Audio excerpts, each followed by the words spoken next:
ओम शांति। आदरणीय राजू भाई जी हमारे बीच हैं, आपका स्वागत है। आज आप हमें सूक्ष्म वतन का अनुभव कराएंगे। प्यारे बाबा के महावाक्यों के द्वारा आप हमें बाप समान फरिश्ता स्थिति प्राप्त कराने के लिए प्रयासरत रहते हैं और फरिश्ते माना ही सूक्ष्म वतनवासी, तो सूक्ष्म वतन का क्या अनुभव है उसका आप हमें स्पष्टीकरण भी देंगे और बीच बीच में योग कमेंट्री के द्वारा अनुभव भी कराएंगे। आदरणीय भाई साहब।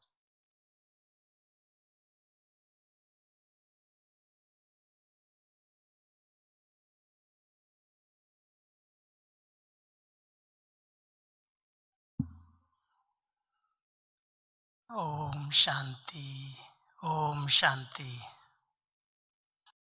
सबसे पहले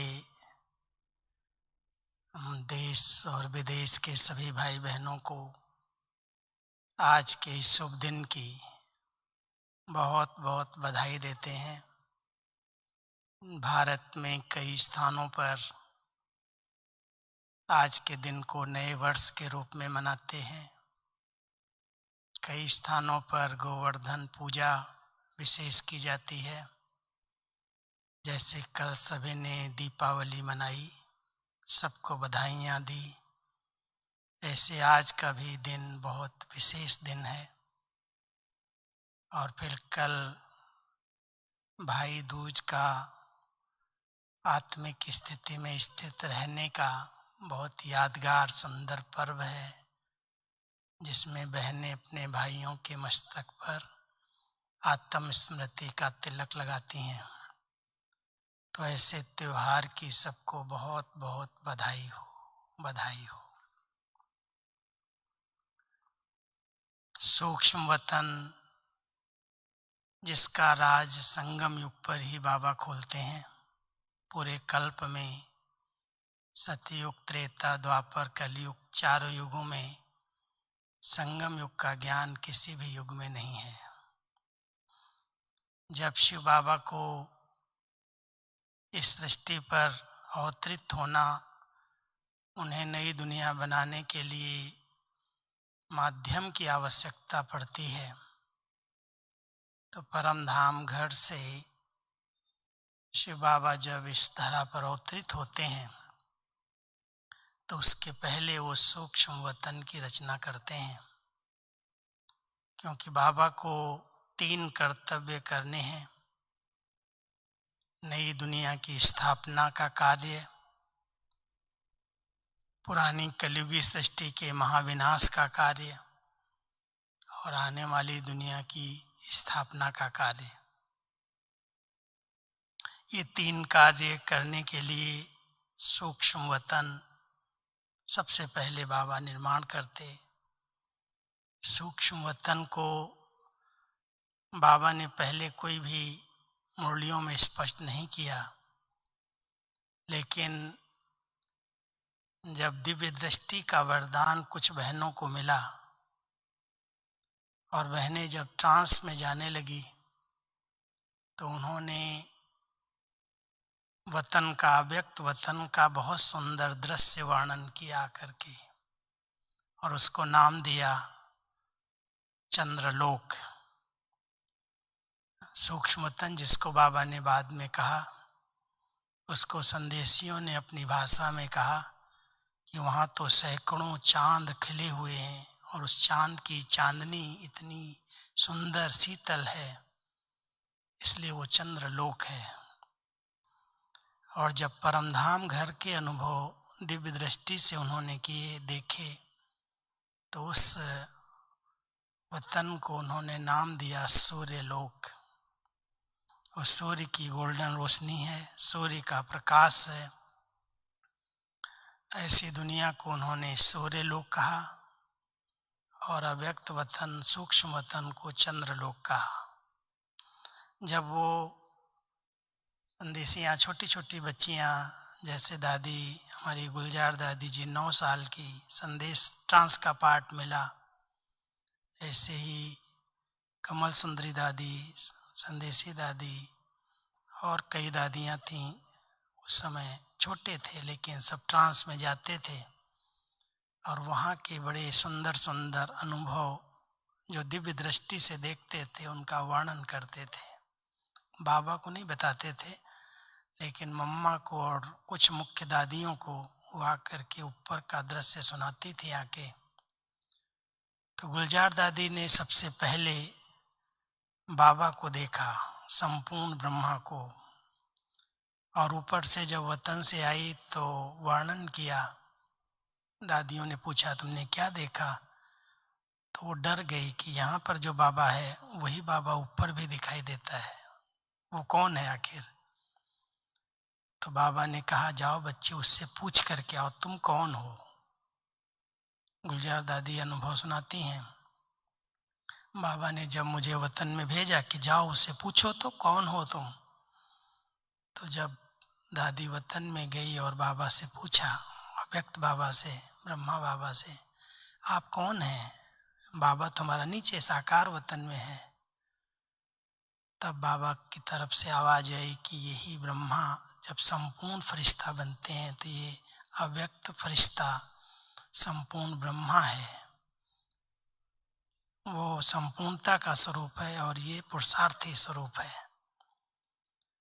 तो बाबा अव्यक्त वतन में पहले पहले दिखाई दिए, फिर ये तीनों लोक का ज्ञान जो सूक्ष्म वतन में त्रिमूर्ति का ज्ञान स्पष्ट हुआ। 3 कर्तव्यों के आधार से 3 लाइट्स दिखाई दी, जिसको परमधाम से सबसे नीचे शंकरपुरी, उसके पीछे बीच में विष्णुपुरी और नीचे स्थापना के लिए ब्रह्मापुरी। अब ये ज्ञान धीरे धीरे सूक्ष्म वतन का उसी समय कराची में जब ट्रांस का पाठ बहनों का शुरू हुआ तो बाबा ने इस राज को खोला। उसके बाद कई आत्माओं को ये पाठ मिलता गया दिव्य दृष्टि का, और इसकी जैसे सबको बहुत इच्छा होने लगी कि मुझे साक्षात्कार हो, मैं ट्रांस में जाऊं, मैं भी कुछ देखूं। तो बाबा ने फिर मुरली चलाई, बच्चे सूक्ष्म वतन कुछ भी नहीं है, क्योंकि बहुत सारा इंटरेस्ट पैदा हो गया लोगों का, और इंटरेस्ट के कारण जब वो कहीं बैठते थे तो आंख बंद करते और ट्रांस में चले जाते। उसके बाद फिर कईयों में प्रवेशता अलग अलग प्रकार की होने लगी, बहुत डिसर्विस शुरू हो गई। तो बाबा ने फिर मुरलियों में कहा बच्चे सूक्ष्म वतन कुछ भी नहीं है, ये तो खेल पाल है। लेकिन संदेशियाँ जाती हैं, बाबा मिलते हैं, एक तरफ साकार वतन, दूसरी तरफ मूल वतन। साकार वतन से देवताओं को इमर्ज करता बाबा, और फिर संपूर्ण एडवांस पार्टी को इमर्ज करता है। बहुत सारी महफिल लगती है। वो दृश्य भी कई बार बाबा ने अव्यक्त वतन के दिखाए।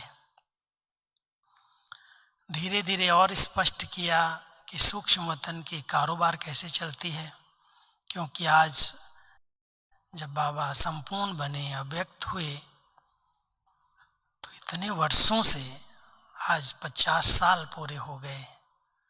ब्रह्मा बाबा अव्यक्त वतन में बच्चों का इंतजार कर रहे हैं, बच्चों को संपन्न और संपूर्ण बनाने के लिए गाइड कर रहे हैं, अवतरित होते हैं, और साथ साथ स्थापना के कार्य को संपन्न बनाने के लिए ब्रह्मा बाबा कितनी तीव्र गति से सेवाएं कर रहे हैं।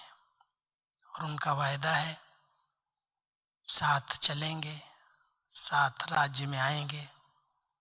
जब बाबा व्यक्त हुए तो लोगों ने तो ये सोचना शुरू किया कि बाबा तो चले गए, ये तो वायदा ही किया कि हम साथ चलेंगे, साथ रहेंगे। तो बाबा ने फिर ये बात स्पष्ट की कि बच्चे, आप बच्चों को छोड़ करके मैं मूल वतन में नहीं जाऊंगा, मूल वतन में सब साथ चलेंगे। जब तक स्थापना का कार्य संपन्न नहीं हुआ है, जब तक इस सृष्टि का परिवर्तन नहीं हुआ है, तब तक ब्रह्मा बाबा की आत्मा इस चक्र के बाहर है, लेकिन वतन में जा करके नए जन्म में नहीं आएगी, नया पाठ शुरू नहीं करेगी। तो इतने वर्षों से बाबा संपूर्ण स्वरूप में देश और विदेश में इतनी विशाल सेवाएं तीव्र गति के साथ कर रहे हैं। बाबा कहते हैं बच्चे, अब समय, बहुत समय से बाबा ने मुरली चलाई है कि सदाकाल का मिलन करने के लिए, योग के गहरे अनुभव करने के लिए आप बच्चों को भी अव्यक्त स्थिति द्वारा अव्यक्त वतन का अनुभव करना है। आप सभी उसी स्वरूप में बैठ जाएं। 3 मिनट के लिए पहले हम ड्रिल करेंगे। जब देह भान से आत्मा फ्री होती है, क्योंकि देह भान, देह की मिट्टी को हम वतन में नहीं ले जा सकते। बाबा अव्यक्त वतन में लाइट की ड्रेस में है। निराकार बाबा अव्यक्त ब्रह्मा के तन में आते हैं और हम सब इस साकार वतन से बुद्धि बल से, हमें दिव्य दृष्टि का वरदान नहीं मिला, लेकिन दिव्य बुद्धि का वरदान हर बच्चे को मिला है। अनुभव के नेत्र से हम बाबा के उस वतन को इमर्ज करते हैं। जब हम इस देह भान को भूलते हैं, अपने आत्मिक स्वरूप में स्थित होते हैं, तो आत्मा के चारों तरफ एक बहुत सुंदर पवित्र आभा मंडल क्रिएट होता है। विचारों से शुद्ध आभा मंडल बनता है और ये अनुभव होता है जैसे मैं आत्मा इस मिट्टी की देह से उस लाइट की ड्रेस में गई, उस शरीर में गई और एक लाइट के सुंदर रास्ते से मैं बाबा के लाइट के वतन में, उस अव्यक्त वतन में, जहाँ पर इतनी सुंदर शीतलता है, चांदनी है, जहाँ बाप दादा लाइट के शरीर में विराजमान है, अपने बच्चों का आवाहन करते हैं, एडवांस पार्टी को भी इमर्ज करते हैं। हम अपने बुद्धि बल से बाबा के वतन में जाते हैं और बहुत देर तक, जैसे संदेशियाँ सुना होगा गुलजार दादी जी के अनुभव, जब बाबा के पास मैं जाती हूँ तो इस संसार की सब स्मृतियाँ मर्ज हो जाती हैं। जैसे ये स्विच ऑफ हो जाता है और वो स्विच ऑन हो जाता है। हम सभी भी दूसरी सब स्मृतियों को ऑफ करेंगे। बस एक ही शुद्ध स्मृति में मैं एक चैतन्य शक्ति आत्मा हूँ, मैं एक चमकता हुआ दिव्य सितारा हूँ, एक लाइट हूँ, एक माइट हूँ और मेरे चारों ओर एक बहुत सुंदर लाइट का आभा मंडल है।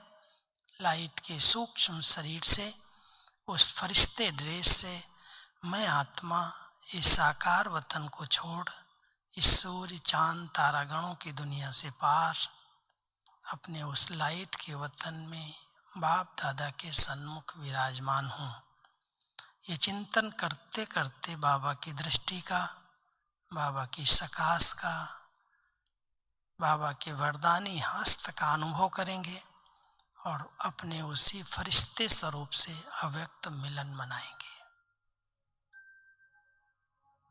सभी अपने चमकते हुए लाइट के शरीर को देखो।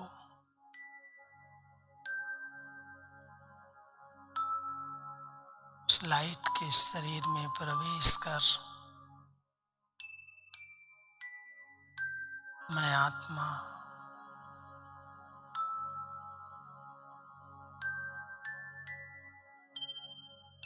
इस नील गगन के पार, इन सितारों की दुनिया से पार अपने लाइट के वतन में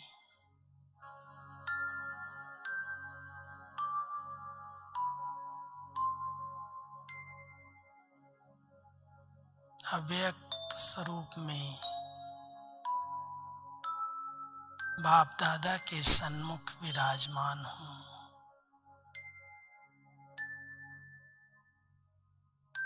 बाबा के मस्तक से, बाबा के नयनों से निकलने वाली शक्तिशाली किरणें, स्नेह की किरणें, शक्तियों की किरणें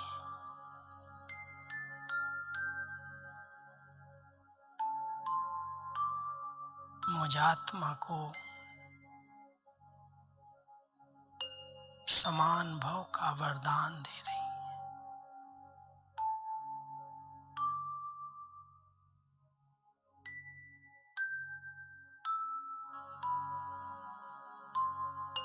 मेरे मस्तक पर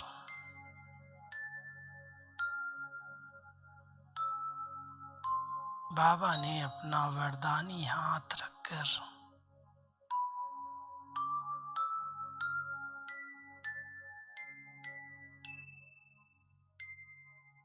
डबल लाइट फरिश्ते का वरदान दे दिया है।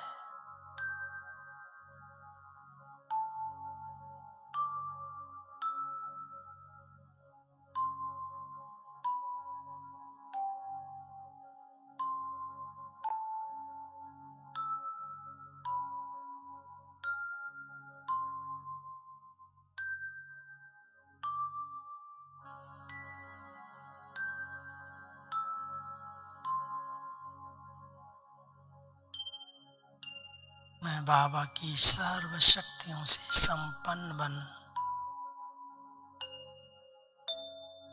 बाप दादा के साथ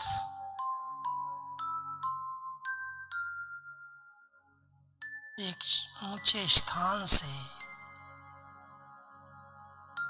लाइट की ऊंची पहाड़ी से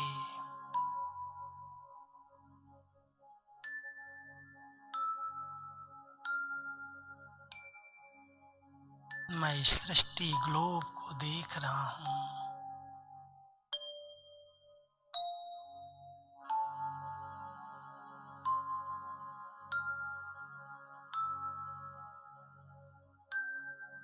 सर्वात्माएं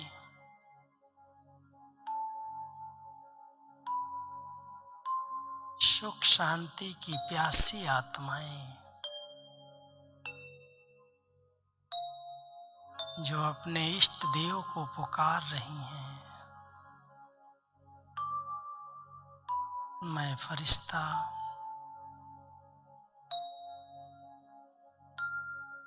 उनकी सर्व मनोकामनाएं पूर्ण कर रहा हूँ।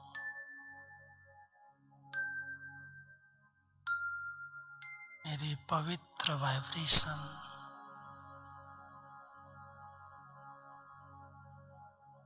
मेरी दिव्य शक्तियां इस सृष्टि के वायुमंडल को परिवर्तित कर रही हैं।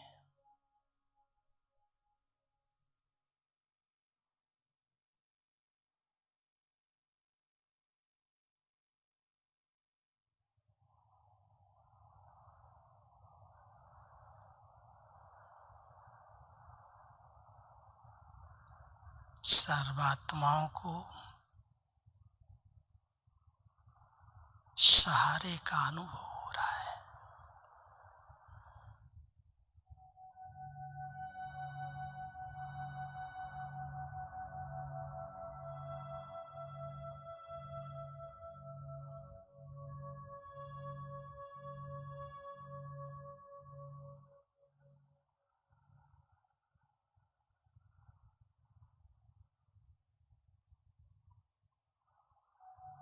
ओम शांति, ओम शांति।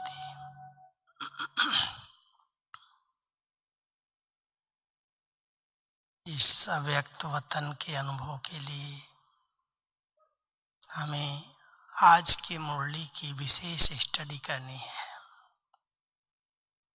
आज जो हमने 18 तारीख की मुरली सुनी है उसमें बाबा ने संपूर्णता की स्टेज के लिए 4 बंधनों से मुक्त होने की बात कही है। किसी भी प्रकार का बंधन हमें इस व्यक्त और व्यर्थ बातों से मुक्त नहीं कर सकता। जब तक कोई भी आत्मा को व्यक्त में बहुत इंटरेस्ट है, बाह्य मुक्ता में वो रहती है, व्यर्थ बातों में इंटरेस्ट रखती है, तब तक वो अव्यक्त वतन का अनुभव नहीं कर सकती। इसके लिए बाबा ने आज कहा स्वचिंतन, शुभ चिंतन और ज्ञान चिंतन चाहिए। सारा दिन जब हम स्वचिंतन करते हैं, स्वयं को देखें, स्वयं पर अपनी नजर डालें, स्व का दर्शन करें, अपने अनादि स्वरूप को जो परम पवित्र शुद्ध परमधाम का स्वरूप है, उस स्वरूप से साकार सृष्टि पर आत्माई अपना आदि स्वरूप देखो, देव स्वरूप जहाँ पर शरीर और आत्मा दोनों संपूर्ण पावन हैं, प्रकृति सतो प्रधान है। कितना श्रेष्ठ सुख शांतिमय संसार है। फिर आत्मा इस चक्र के अंदर पार्ट बजाते बजाते सबसे श्रेष्ठ और नंबर 1 हीरो पार्ट मुझ आत्मा ने देवात्मा स्वरूप में, फिर पूज्य स्वरूप में, पुजारी रूप में भी बजाया। और संगम के समय पर बाबा मिले, अपना बच्चा बनाया, अपने समान भव का वरदान दिया, अपना साथी और सहयोगी बनाया। स्वचिंतन करो, कौन क्या कर रहा है उससे मेरा कोई लेना देना नहीं है। नहीं तो अगर हम किसी भी व्यक्ति के बारे में चिंतन करते हैं तो उसके साथ हमारा हिसाब किताब शुरू हो जाता है। 4 प्रकार के बंधन हैं। पहला बंधन सबसे बड़ा है देह का। जब तक हम आत्मिक स्थिति का अच्छा अभ्यास नहीं करते, मैं आत्मा इस शरीर से अलग हूँ, मैंने इस शरीर का आधार लिया है, ये अभ्यास हमें बहुत हल्का बना देता है, लाइट कर देता है। आत्मा का स्वरूप भी प्रकाश स्वरूप है और आत्मा सब बंधनों से मुक्त अगर है तो हल्की है, लाइट है। जब उस डबल लाइट स्वरूप में हम स्थित रहते हैं, शरीर का आधार लेते हैं, कर्म इंद्रियों से कर्म कराते हैं, करते हैं, फिर न्यारे हो जाते हैं। कई बार बाबा ने कहा है, बच्चे कर्म के लिए शरीर का आधार लो, कर्म शरीर में प्रवेश करो, कर्म इंद्रियों से कर्म करो और फिर इसके शरीर से न्यारे होकर के लाइट के शरीर में चले जाओ। अब ये अभ्यास करना होगा। अगर बहुत सारी बातों का इंटरेस्ट है, इधर उधर की बातों में बुद्धि जाती है, तो ये फरिश्ता स्थिति, अव्यक्त वतन की अनुभूति संभव नहीं है।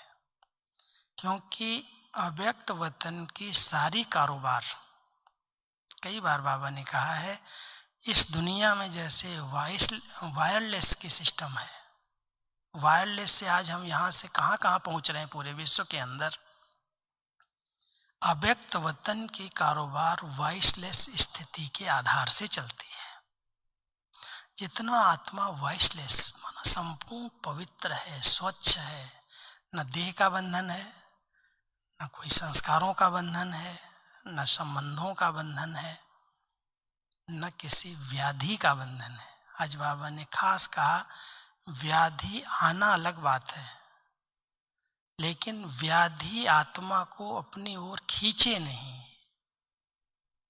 उस बंधन से आत्मा मुक्त रहे, तब कर्मातीत बन सकती है। ब्रह्मा बाबा ने ऐसा पुरुषार्थ किया। शरीर के अंदर कई व्याधियां रही, लेकिन बाबा ने अपने पुरुषार्थ से उन व्याधियों पर विजय प्राप्त कर ली। तो ये जो बंधन है, और एक सबसे बड़ा बंधन इस समय जो आत्माओं को खींच रहा है, सेवाओं में हदों का स्वार्थ। मेरी सेवा, तेरी सेवा, और उस मेरे तेरे में स्वार्थ भावना में मेरा नाम हो, मेरी महिमा हो, मेरा कोई जाने पहचाने, ये जो स्वार्थ भाव है, ये बहुत बड़ा बंधन है। अगर हमें अपने अव्यक्त वतन का अनुभव करना है, फरिश्ते स्टेज का अनुभव करना है और फरिश्ते स्टेज के द्वारा सेवा करनी है, तो हमें बहुत संकल्पों को स्वच्छ और पवित्र बनाने की आवश्यकता है। सारी सूक्ष्म वतन की कारोबार इस समय जो चल रही है ब्रह्मा बाबा की, उस संकल्प की स्पीड से चल रही है। न देह का बंधन है, न साधनों का बंधन है, न संबंधों का बंधन है, न संस्कारों का बंधन है, न इस वायुमंडल की प्रकृति के तत्वों का बंधन है।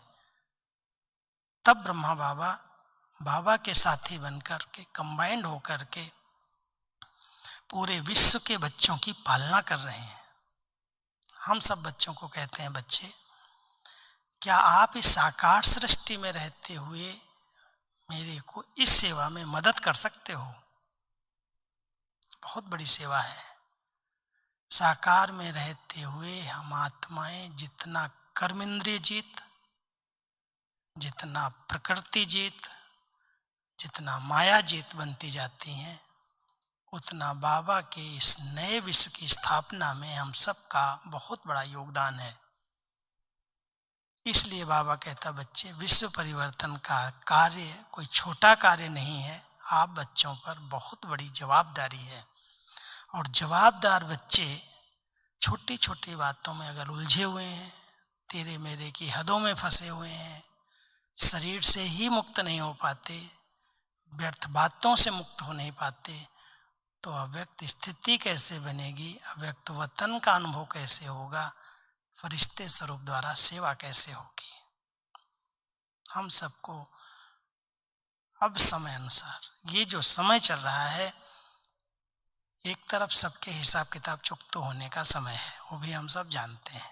अंत समय में जिसने जो कुछ किए हैं वो सबके हिसाब किताब उनके सामने आ रहे हैं और आएंगे। लेकिन मैं आत्मा इन हिसाब किताब को कर्म योग की शक्ति से चुकतू करते हुए डबल लाइट स्थिति में रहूं। हिसाब किताब आए और ऐसे हो कि जैसे भोगने वाली मैं आत्मा नहीं हूँ, शरीर अलग है, मैं अलग हूँ, मैं भोगवा रही हूँ, मैं भोग नहीं रही हूँ। ये हमारी दादी जानकी जी ने बहुत अभ्यास किया, कभी भी उनको ये नहीं लगा कि मैं कोई भोग रही हूँ। यहाँ तक गुलजार दादी को दादी कहती थी, दादी क्यों कहती हो ये हिसाब किताब है, क्या मेरा योग बल से हिसाब किताब अभी तक चुकता नहीं हुआ? प्रकृति कैसी भी थी, लेकिन वो प्रकृति जीत बन करके रही। आज गुलजार दादी की कैसी भी तबीयत है, लेकिन वो प्रकृति जीत स्थिति में बैठ करके पूरे विश्व को सकाश दे रही हैं। बहुत बड़ी सेवा हो रही है। बाबा ने ऐसे उस आत्मा को नहीं बिठाया है। बाबा भी जो वायदा है कि मैं बच्चों के साथ रहूंगा, दादी के तन के द्वारा उस साथ का भी अनुभव करा रहा है। हम सब अभी साकार वतन में रहते हुए, एक तो अंतर्मुखी, दूसरा अव्यक्त और तीसरा अलौकिक, तीनों का अंतर आप निकाल लेना, समय की सीमा है। अंतर्मुखी जो बाह्य मुक्ता है, व्यर्थ की बातें हैं, इधर उधर की बातें हैं, उन बातों से हम अंदर जाकर के अपने को देखें। जहाँ लौकिकता है उसको अलौकिकता में बदल दें, और जहाँ पर व्यक्त भावनाएं, व्यक्त भाव हैं, उनको अव्यक्त स्थिति में परिवर्तन कर दें। तब हमारी डबल लाइट फरिश्ता स्थिति बनेगी, और हम डबल लाइट स्थिति में रह करके जो कर्म करेंगे वो कर्म बंधन नहीं बनेगा, आत्मा कर्म बंधन मुक्त बन जाएगी। तो अभी समय अनुसार जो बंधन पिछले जन्मों के बने हैं, उनको हमें योग बल से, ज्ञान बल से, दुआओं के बल से चुकतू करना है। नया बंधन न बने, आत्मा स्वतंत्र बन करके बाबा के साथी बने, विश्व परिवर्तन के कार्य में मदद करे, फरिश्ता बन करके दुखी अशांत आत्माओं को मदद दे, साथ दे, सहारा बने, ऐसी बाबा की आस है। तो हम सब सूक्ष्म वतन के राजों को समझें और अपने को वॉइसलेस बना करके, अंतर्मुखी बन करके बाबा के कार्य में सहयोगी बने। ओम शांति। चलो फिर से 3 मिनट के लिए सब उसी अशरीरी स्थिति में बैठकर फरिश्ता स्थिति का अनुभव करो। अभी मैं कमेंट्री नहीं देता हूँ, सब अपने लाइट के शरीर में चले जाओ और वतन से बाबा के साथ पूरे विश्व को सकाश दो।